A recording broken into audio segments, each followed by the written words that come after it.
I just had a conversation with a friend, and he gave me an opportunity to share like a little bit about my story. And I think that's always nice to just take time to assess your life a little bit and to make sense of your life and make sense of God and spirituality and all of that.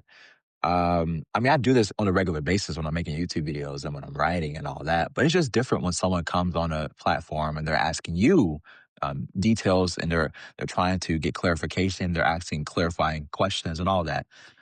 But I say all that to say this: nobody knows what they're doing. Nobody knows what they're doing. As I was looking back, and he was asking me questions about my calling in particular, I was just recognizing that like, I didn't know what I was doing, like, all along, I'm just maybe I get a nudge or, like, a little pull in one direction, and I decide to go through this door, right? Or I get a pull here and I go there. It's like, but I don't really know what I'm doing. I think I have a song that I'm working on, it's called "Wind," and in the song, I'm saying, "We're just some dust being blown by the wind," and I think that's who we are.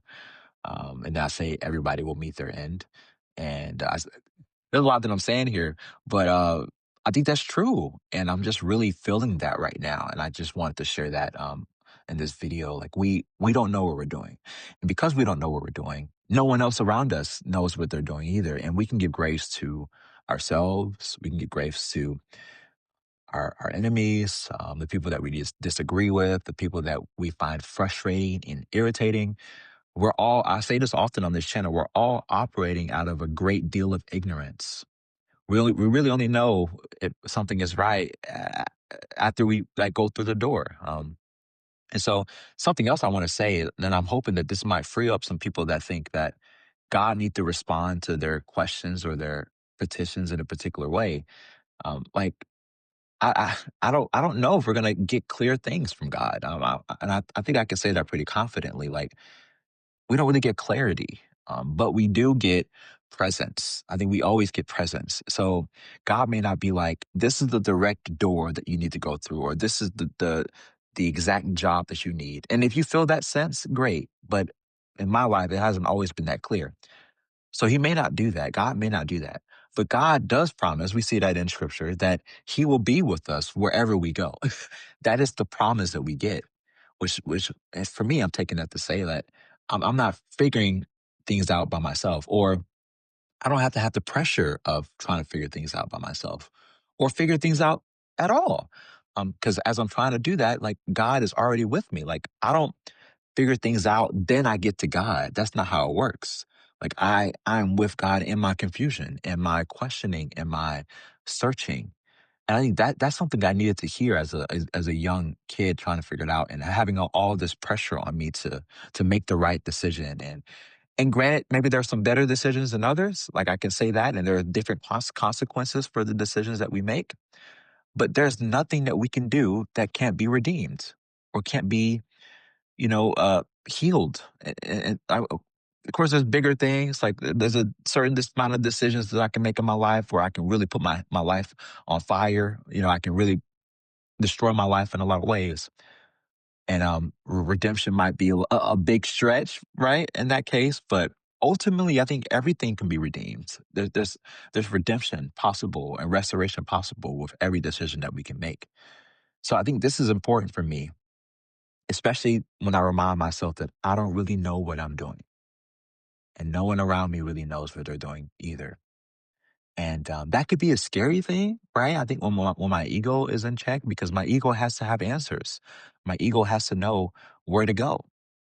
And I think it's the spirit of God within me that is okay with what happens. So then my prayer can go back, and my prayer can keep being not my will, but thy will be done. Because I think part of my will is trying to figure it out. Part of my will is trying to have the answers. Part of my will is trying to have some type of clarity, right?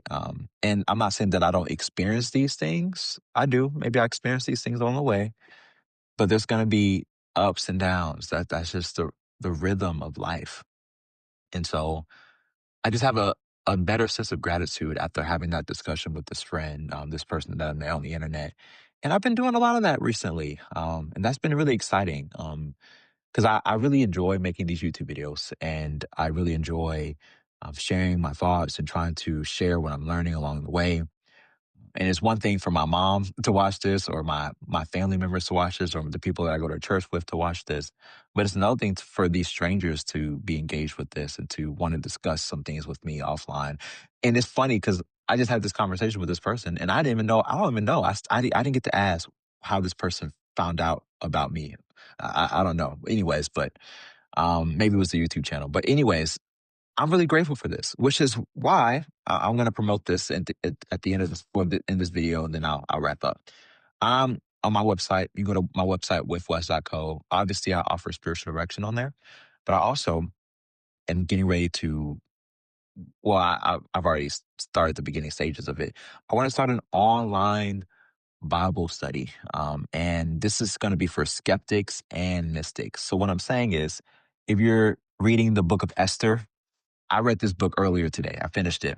And in the book of Esther, you know, 75,000 people are killed. And like, this is like something that seems to be celebrated in this book. So it's like, what the heck is up with that? So maybe a skeptic might be poking at that and trying to figure out how is this the word of God? But yet 75,000 people are killed and it's like celebrated. So what do we do about that? But also someone that might want to read it mystically and say, okay, yeah, there are some things happening, but what do I need to surrender myself to as I read the book of Esther?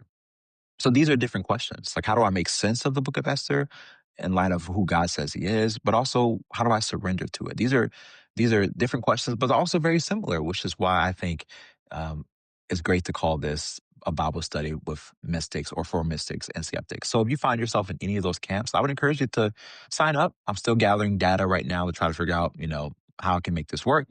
But go to my website, withwest.co, and you'll see more stuff about the the Bible study, but also spiritual direction and anything else.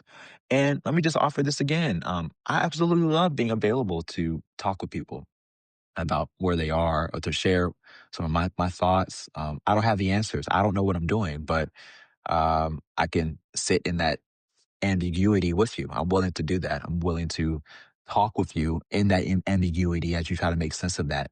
Yeah, reach out to me. It don't have to be anything formal. It could be informal. Like some of the stuff I've been doing recently has been really informal. We're just trying to figure it out. Or hey, there's something else I'll offer. If you want to have a conversation with me on this channel about spirituality or anything, I'm not really big on debate, and because I say that because I don't believe that debate is Christian. And I might have to say this, talk about this in another video, but I say debate's not Christian because what happens in a debate? There's usually a winner and a loser, right? And so a debate is different from a discussion. In a discussion, we're talking about things, we're raising up some questions, we're trying to make sense of it together. But a debate is all about conquest. It's about conquering. And I don't think that's Christian. I think Christianity is about service. It's about surrendering. It's about being okay with being a loser, right? It's surrendering my desire to win so that I could serve my brother in sacrificial love, my brother or sister in sacrificial love. So I think that's me making sense of why I've struggled with debates for so much. Not just that I'm inadequate or unable to stand up to the plate, because I think maybe I am, and I think I need to be put in that arena to really experience that. But I think I am. But not just that, because that's my ego talking. And not just because I'm able to do that or do something doesn't mean I need to do that. So I don't think debate is necessary, and I don't even know how I got here. But anyway, okay, I got here because I was trying to invite you. If you want to come on this platform and have a discussion, let's do that. I would love to do that. No matter where you are, you can poke, you can discuss. I'm okay with questions, but like I said, we don't have to have a debate. We don't have to walk away with a winner or loser, because who really wins anyway if we all don't know what we're doing, right? Okay. I talked longer, way longer than I planned to talk. But like I said, go on my website, check out these things, and I'll be sure to share that discussion I just had with this guy later when that post. And yeah, comment below, what's going on in your life. I don't know, something encouraging. We can encourage one another. I don't know, or a struggle. There's no rules. You don't just have to pretend on this channel. This is not a channel where you got to pretend like everything is good. Okay. I am talking a lot. So thank you for watching. Blessings to your day. Like I said, let me know if you're interested in the Bible study or anything else. And I just want to be a friend to you. Thanks for watching.